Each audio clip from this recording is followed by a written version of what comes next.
Maammee fi keessa yeroo seentan akkuma asirratti argartan kileem godhadhaa isiniin jechaa jira. Akkuma asirratti argartan jechuudha. Maammee fi coin listing deetiin isaa November 22 dha. Baay'een keessan isiniif ibsee jira.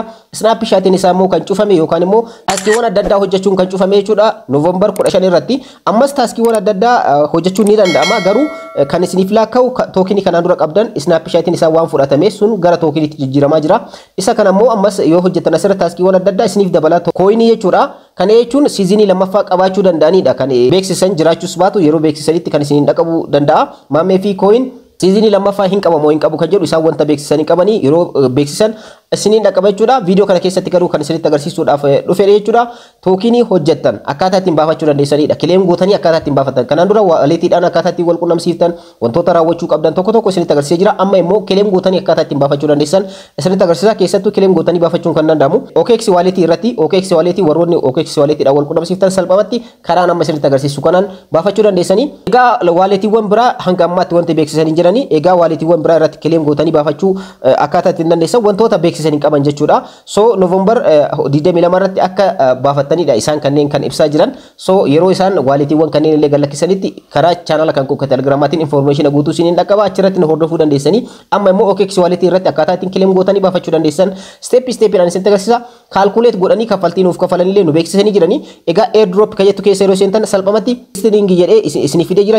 Airdrop ka jedhu jalatti tookinii hanga hojjettanii isiniif hojjettanii calculate godhanii isin beeksisanii jiranii. Claim of chain ka jedhu irratti kilik gootanii salphamatti baafachuu ni dandeessanii. Tookinii isiniif kennan coinii miti amma gara calculate gara tookiniitti jijjiiramee jira. Tookinii kan akkaataa ittiin baafattan viidiyoo kana keessatti ni ilaalla. Lammaffaa irratti immoo major star wanta haarawaa fidee jira. Inni maalidha? Wajjin ilaalla. Hanga dhumaatti nafaana turuu hin dagatinadha. Assalaamu alaykum wa rahmatullahi wa barakatuh. Ashama harka fuunee akkam jirtan dhaggeeffattoonni YouTube channel Sof Marab. Bakkuma jirtanitti nageenyi kan koo kan jaalalaa fi kan kabajaa isin dhaqabachaa viidiyoo kana keessatti information lama isiniin dhaqaban maammee fi coin akkaataa ittiin tookinii keessan claim gootanii baafachuu dandeessan yoo ta'u lammaffaa irratti major star irratti wanti haarofni jiru maalidha kan jedhu ni ilaalla. Hanga dhumaatti nafaana turaadha. Obboleewwan yeroo jalqabaatiif gara YouTube channel kanaatti dhuftan subscribe like share gochuudhaan hiriyoota keessan dhaqabaadha. Amma gara barnootichaatti. Egaa maammee fi coin airdrop keessa yeroo seentan jalqaba irratti claim godhaa isinii jedha. Claim processingin akka eegaleedha kan ibsaa jiran. Kanaafiyyuu claim gootanii tookinii keessan baafachuu qabdan. Yeroo irra osoo hin darbin namoonni baay'een tookiniiwwan kunniin listi ta'e yeroo tookinii kana nuuf kafalanitti claim gootanii osoo hin baafatin yeroon isinirra darbaa ergasii immoo akkamitti baafadha jettanii karaa koomentiitiin namoonni karaa social media adda addaatiin nagaafatan jirtanii. So dursitanii guyyaa isaan tookinii akka baafataniif yookaan claim gootanii akka baafataniif guyyaa isiniif kennanii guyyaa san keessatti baafachuun dirqama keessan. So kanaafiyyuu akkaataa ittiin claim gootanii baafattan isinitti agarsiisu. Gara keessatti yeroo seentan airdrop ka jedhutu argama. Gara harka bitaatitti jechuudha. Airdrop ka jettu kana keessa seenuudhaan ergasii immoo akkuma asirratti argartan listening isinii jedha. Your airdrop isinii jedha. Calculate godhanii wanta isin hojjettan asirratti isiniif fidan. Warroonni duwwaa isiniif kenne wanti isiniif kafalan tookinii isiniif kafalan hin jiru jechuudha. Akka kan koo kana duwwaa yoo isiniif ta'e egaa akkaawuntiin kun isa lammaffaadha waan ta'eef asirratti duwwaadha wanti naaf kafalan hin jiran. Sababni duwwaa taataniif as keessatti akkuma asirratti argartan criteria jedhanii kan kaayan yookaan immoo wantoonni isin guutuu qabdan jedhanii kan isaan kaayan kanneen waan hin guunneef wantoota jahadha. Jahan keessaa hunda irratti UX dha. Isiniif tokko yookaan lama sadii irratti right isiniif godhanii calculate godhanii asirratti xiqqaadhu guddadhu garuu asirratti hanga tokko isiniif kennuu danda'anii. So wanta isiniif kennan san ammoo tookinii isiniif kennan san claim gootanii baafachuu kan dandeessan. Asirratti dhaggeeffatan koo claim of chain ka jettu kanarratti kilik gootanii salphamatti baafachuu dandeessan jechuudha. Egaa dhaggeeffatan koo wantoota kanneen asirratti hubachuun murteessaadha. Kan baafachuu dandeessan OKX waaleetiidha warroota wal qunnamsiiftanii fi akkanumallee OKX waaleetiidhaan akkaataa ittiin baafachuu dandeessanidha kan isinitti agarsiisu. Warroonni kanaan dura Telegram waaleetii Binance fi kan kana fakkaatanii immoo guyyaa tookinii ittiin baafatan hanga ammaatti wanta beeksisan hin qabanii guyyaa 6 keessatti garuu akka beeksisanidha. Dhaggeeffatan koo kan beeksisan opens in 6 days kan jedha guyyaa 6 booda kan akka OKX waaleetii karaa bootii Telegramaatii fi kan kana fakkaatanii baafachuu akka danda'anidha kan ibsaa jiran. So hanga ammaatti garuu OKX waaleetiidha warroonni wal qunnamsiiftan. OKX waaleetiin inni itti wal qunnamsiiftan karaa websaayitii fi kan appiitiin banamudha. Isa karaa bootii Telegramaatiin banamuu miti. Warroonni bootii Telegramaatiin kan banamu OKX waaleetii yookaan websiitiidhaan wal qunnamsiiftan immoo guyyaa 6 boodaadha claim gootanii baafachuu kan dandeessan jechuun November 22 irratti akkanumallee kan akka Telegram waaleetii Binance fi kan kana fakkaatan kan wal qunnamsiiftanii warroonni wal qunnamsiiftan baafachuu kan dandeessan guyyoota kanneen keessatti jechuudha. Warroonni garuu kan akka Bybit akkanumallee Binance fi kan kana fakkaatanii wal qunnamsiiftan claim gootanii baafachuu dandeessanii. Claim of chain ka jettu kanarra kilik gootanii ergasii immoo maal gootanii asirratti OKX ID fi OKX ID sin gaafata.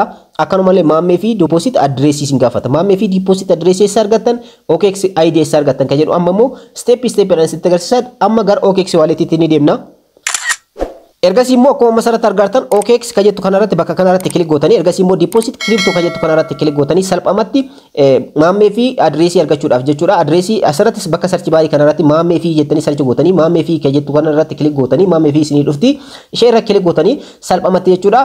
Ergasii immoo toongilii jalatti isinii dhuftu kana qabadanii garanatti dhiyeessitanii gara dhumaarratti jechuudha. Ergasii immoo deposit adreesii kan maammee fi ni argatan jechuudha. Isa kana koopii gochuudhaan ni fudhattanii ergasii immoo garamitti deebitanii ergasii gara telegiraamaatti erga deebitanii booda telegiraama keessanitti bootiitti erga deebitanii booda maammee fi deposit adreesii isa koopii gootan san asirratti paste gootan jechuudha. Bakka kanarratti paste gootanii salphamatti.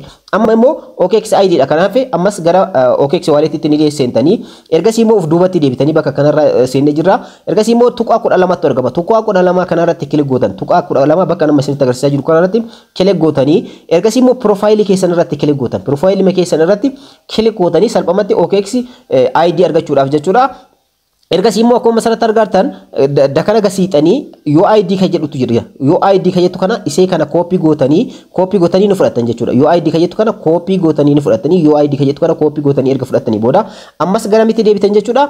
Gara bootii telegiraamaatti deebitanii jechuudha. Gara bootii telegiraamaatti erga deebitanii booda isa amma koopii gootan san paste gootan jechuudha. Paste gootanii ergasii immoo continue kan jettu kanarratti kilik gootan. Continue kan jettu kanarratti kilik gochuudhaan gara fuulduraatti ni deemtu jechuudha. Egaa salphamatti asirratti wanta isin hojjettan connect gochuudhaaf deemtan transaction fee isin gaafata. Transaction fee san isin gaafata jechuudha. Claim fee isin gaafata. Ana fakkeenyaaf 105 dha kan na gaafata yeroo asirratti. So kan naaf kenne garuu 727 dha. So kanneen hundayyuu asirratti ilaaluu dandeessanii tootaliin isaa 832 dha jechuudha. Claim free isin gaafata isa immoo isinirraa mura jechuudha. Egaa haala kanaan salphamatti continue kan jettu kanarratti kilik gochuudhaan salphamatti baafachuu dandeessanii jechuudha. Egaa lammaffaa irratti kan isinitti agarsiisu Major Star irratti wantoota haarawaatu jira. Major Star kanaan duras irra deddeebiidhaan hojjedhaa isinii jechaa ture. Akkanumallee cimtanii akka hojjettanidha kan isiniif ibsaa ture. Egaa listening deetiin isaa yookaan immoo guyyaan inni itti eebbifamu November 28 irratti. Egaa snapshotiin isaa yookaan immoo taaskiiwwan adda addaa hojjechuun kan dhaabatu immoo November 20 irratti akka dhaabatudha kan ibsan. Total supply isaaniillee asirratti Major Star hagam akka ta'e nuuf ibsanii jiranii miliyoona 100 dha jechuudha kan nuuf ibsan total supply isaanii. Egaa akkaawuntiiwwan yookaan immoo waalitiiwwan irratti list ta'ullee yookaan immoo irratti nuuf kafalullee beeksisanii jiranii kan akka OKX, Bybit, Bitget, KuCoin fi Max, Gate.io fi kan kana fakkaatan jechuudha. Telegram wallet, Tonkeeper wallet fi kan kana fakkaatanidha. November 20 irratti akka dhaabbatudha asirratti kan ibsan jechuudha gabaabinumaan. Egaa kanaan dura akkuma isiniif ibse November 28 irratti sa'aatii 12 irratti akka list ta'udha kan beekamu jechuudha. Yeroo ammaa kana garuu wanti nama ajaa'ibsiisu Major Star takkaatiin doolaara tokko olitti kan free market irratti gurguramaatiin jiru yeroo listi ta'utti immoo yoo xiqqaate doolaara duwwaa tuqaa 5 osoo kan ta'u taate gabbu'ee jechuudha. Qarshii gaarii irraa hojjechuu dandeenya waan ta'eef hojjedhaadha.